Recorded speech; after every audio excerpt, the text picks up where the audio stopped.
हर avian same तरीके से progress नहीं करता है। एवियन का किसी भी पेशेंट में जो प्रोग्रेशन है वो मेनली इस चीज पे डिपेंडेंट है कि कौन से एरिया की हड्डी डेड हुई है और वो कितनी मात्रा में डेड हुई है। अगर हम देखें तो ये फेमोरल हेड है। इस बॉल का जो ऊपर वाला हिस्सा है, अपर हाफ, सिर्फ वो ही वेट बेयरिंग में इन्वॉल्व होता है। तो अगर वेट बेयरिंग डोम इन्वॉल्व होता है तभी एवीएन को हम क्लिनिकली सिग्निफिकेंट यानी कि एक बीमारी के तौर पे मानते हैं।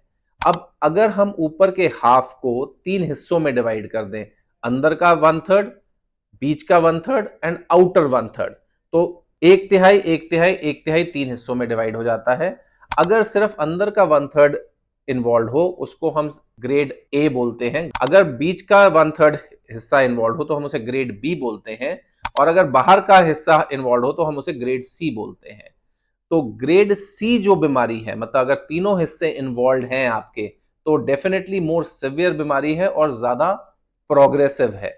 तो किसी भी पेशेंट को जब भी एवीएन होता है तो उसके सर्जन को सिर्फ एवीएन कह के डायग्नोसिस देने पे उसका काम खत्म नहीं होता है।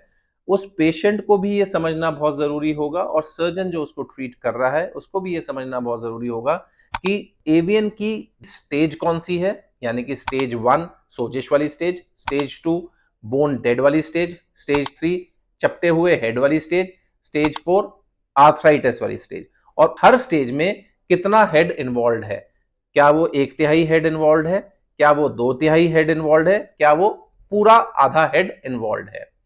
देखा यह गया है कि अगर हम स्टेज 1 और 2 में हैं और सिर्फ 1/3 से 2/3 हेड इन्वॉल्व है तो हम अपने जॉइंट को, नेटिव जॉइंट को 5-10 साल के लिए डेफिनेटली प्रिजर्व कर सकते हैं bye exercises, stretching exercises, few medications and little bit of pain management and weight control. But अगर हम स्टेज 3 में हैं और ग्रेड सी है, मतलब पूरा का पूरा ऊपर का हिस्सा बोन का इन्वॉल्व है, वेट बेयरिंग डोम पूरा इन्वॉल्व है और वो चपटा है, तब ऐसे सिनेरियो में पेशेंट को पेन रिलीफ करवा पाना बिना सर्जरी के ऑलमोस्ट इम्पॉसिबल है। अब हम आते हैं सर्जिकल मैनेजमेंट पे। तो ये एक मिथ है कि एवियन मतलब हिप रिप्लेसमेंट, ऐसा नहीं है। पहली बात तो हमने पहले डिस्कस किया कि सारे एवियन एक जैसे नहीं है। अगर कोई एवियन है जो ग्रेड ए में ही है तो grade A avian generally hip replacement तक नहीं पहुंचता क्योंकि उतना एरिया ही नहीं इन्वॉल्व जितना सिम्टम हो सके। बट ग्रेड 3 एवियन जो है वो डेफिनेटली हिप रिप्लेसमेंट में उसके जाने के चांसेस मोर देन 60-70% है और उसका सही समय पे सही इलाज जरूरी है। हैविंग सेड दैट, अगर कोई हिप हम स्टेज 1 में पकड़ पाए तो उसमें एक सिंपल सर्जरी जिसे हम कोर डिकम्प्रेशन बोलते हैं, जिसमें हम ड्रिल होल करके उसकी स्वेलिंग को खत्म करते हैं, उससे उस डिजीज को उसी स्टेज पे रोक पाना कई बार संभव हो पाता है।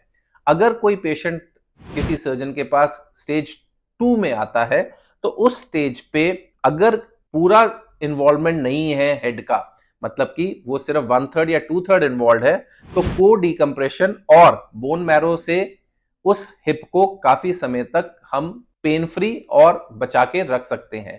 पर अगर स्टेज 3 डिजीज पे हम पहुंचते हैं और पूरा का पूरा हेड इन्वॉल्व है और पेशेंट पेनफुल है तो टोटल हिप रिप्लेसमेंट ही एक मात्र ऐसी सर्जरी है जो उस पेशेंट को दोबारा से रिहैबिलिटेट कर सकती है। किसी भी स्टेज में core decompression surgery pain relief के तौर पे यूज की जा सकती है। इसके अलावा कुछ एक स्पेशलाइज्ड सर्जरीज और भी हैं। उनमें से 2 इंपॉर्टेंट सर्जरीज है। एक है वैस्कुलराइज्ड फिबुलर ग्राफ्ट। कहने का मतलब ये है, ये बीमारी है हड्डी के डेड होने के कारण। तो ऐसी तकनीक भी है इस दुनिया में, अनफॉर्चुनेटली इंडिया में भी ये अवेलेबल है, जहां हम ये डेड हड्डी को निकाल के इसको एक वैस्कुलराइज्ड हड्डी, वैस्कुलराइज्ड फिबुला जिसे हम बोलते हैं, पैर से हड्डी लेते हैं धमनी के साथ, उसको वहां ट्रांसप्लांट कर देते हैं और उससे हम अच्छे रिजल्ट्स अचीव कर सकते हैं। पर यह सर्जरी हाईली स्पेशलाइज्ड सेंटर्स में ही हो सकती है और रीजनेबली बड़ी सर्जरी है।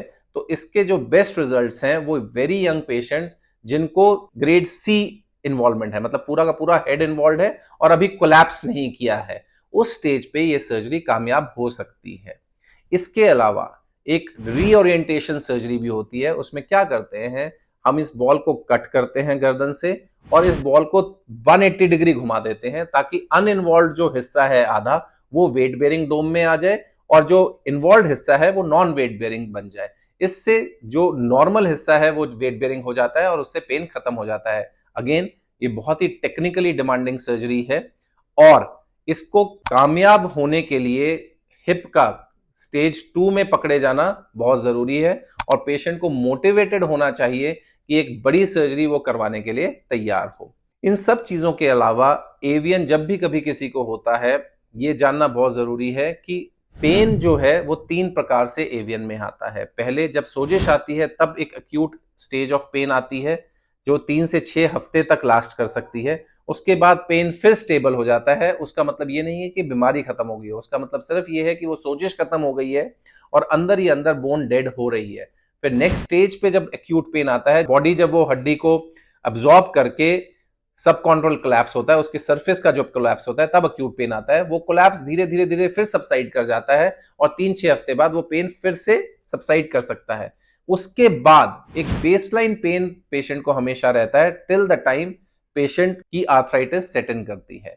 तो एवीएन का early detection can make a difference between hip replacement and no hip replacement.